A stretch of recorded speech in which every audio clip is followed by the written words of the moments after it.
अर्काको गल्ती चाहिँ देख्ने तर आफ्नो गल्ती चाहिँ नदेख्ने। नमस्ते, म अमृत छेत्री स्वागत गर्छु मेरो YouTube channel go with the flow अमृतमा। आजको दिनमा फ्लड आएर चारैतिर त्राही त्राही मचिरहेको छ।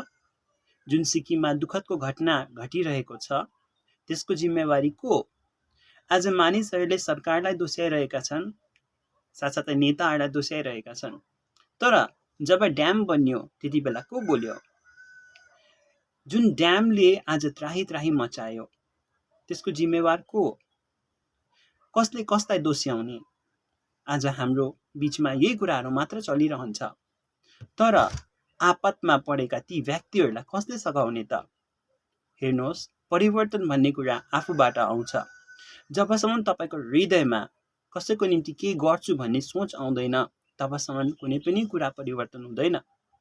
मानिसले संसार परिवर्तन भएको हेर्नु चाहन्छ, मान्छेले गाउँ समाज परिवर्तन भएको हेर्नु चाहन्छ, तर परिवर्तन चाहिँ आफूबाट आउँछ। जब तपाईले आफ्नो पुरानो लुगाहरू या फिरमा गोजीमा भएको केही पैसा रुपियाँहरू तपाईले डोनेसनमा दिनुहुन्छ या फिर आफै गएर त्यहाँनिर सघाउनुहुन्छ तब परिवर्तन आउँछ। यसकारणले गर्दा आजको दिनमा जो जसलाई खाँचो परेको छ उनीहरूलाई मद्दत गर्नुहोस्। म रिक्वेस्ट गर्छु तपाईले केही लुगाहरू, तपाईले केही पैसाहरू डोनेसन गर्नुहोस् जसमा कि उनीहरूलाई केही सुझाव होस्। देख्नुभयो त तपाईले? हेर्नुहोस् त, धन सम्पत्तिको लोभ गर्नेहरू, तपाई धन सम्पत्तिको लोभमा कसैले कसैको हत्या गर्छ।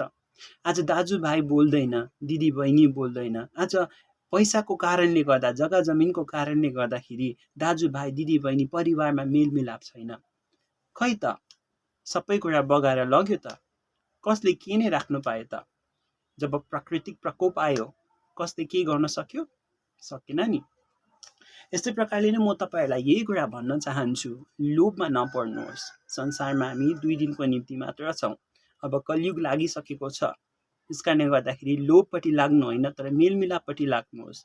आज जुन सघाउको खाँचो छ आफ्नो हात बढाउनुहोस्, चुप्पो लागेर नबस्नुहोस्, सहयोग गर्नुहोस्। म यही बिन्ती गर्छु, अरूलाई दोस्याउनु होइन तर आफूले के गर्न सक्नुभयो त्यो सोच्नुहोस्। त्यही नै हो परिवर्तन। जब तपाईले आफ्नो सोच परिवर्तन गर्नुहुन्छ नि तब तपाईको परिवार परिवर्तन हुन्छ, तपाईको समाज परिवर्तन हुन्छ, तपाईको राज्य परिवर्तन हुन्छ, तपाईको देश परिवर्तन हुन्छ। So change comes from you. So please changes ल्याउनुहोस् आफूमा फर्स्ट। So thank you. मेरो भिडियोलाई यदि मन परे सेयर गरिदिनुहोस्, सब्सक्राइब गरिदिनुहोस् र प्लिज के सहयोग गरिदिनुहोस् भन्ने म बिन्ती गर्छु। अरूलाई नदोस्याउनुहोस्। यति भन्दै धन्यवाद। जय गोर्खा।